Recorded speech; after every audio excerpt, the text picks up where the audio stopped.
Šanteklērs un viltīgā lapsa. Reiz kādā saulainā lauku sētā dzīvoja skaists, lepns gailis vārdā Šanteklērs. Viņa spalvas mirdzēja kā zelts, un viņa dziesma modināja gan cilvēkus, gan dzīvniekus. Šanteklērs domāja, ka ir pats labākais dziedātājs pasaulē. Viņam bija daudz vistu draudzeņu, bet vismīļākā bija gudrā un laipnā Pertelote. Vienu rītu Šanteklērs pamodās satraukts.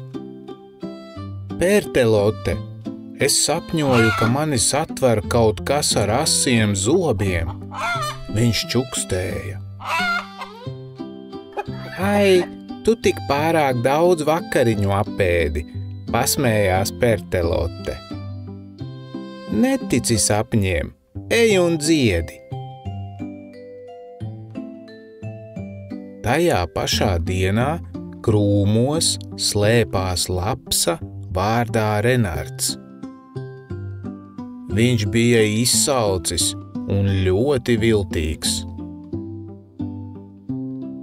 Viņš zināja, ka Šanteklērs ir lepns par savu skaisto balsi. Labdien, diženais gaili! Viņš laipni iesaucās. Es esmu dzirdējis, ka tava dziesma ir tik skaista, ka putni debesīs apstājas, lai paklausītos. Vai tu uzdziedātu arī man? Paldies par taviem labajiem vārdiem!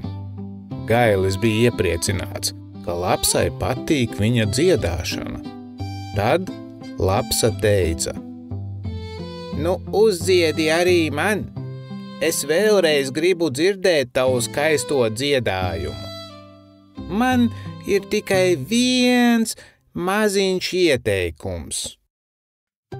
Visi dižie dziedātāji pirms sāk dziedāt vienmēr aizver acis un izstiepj kaklu.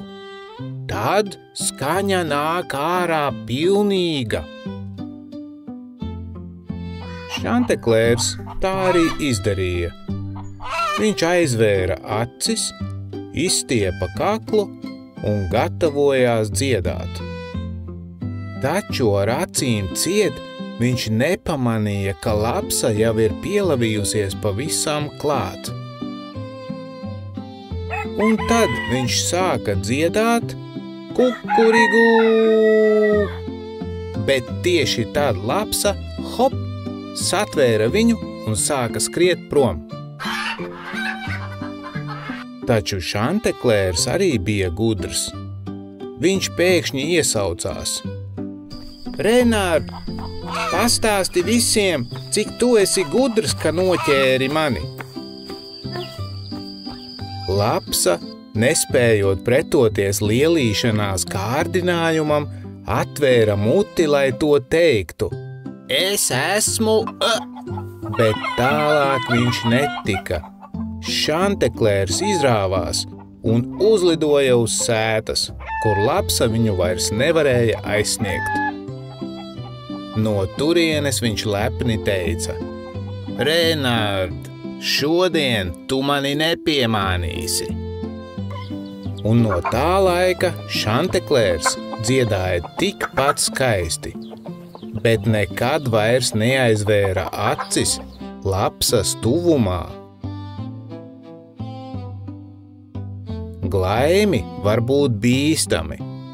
Neļauj tiem aizmiglot prātu un nekad nezaudē modrību.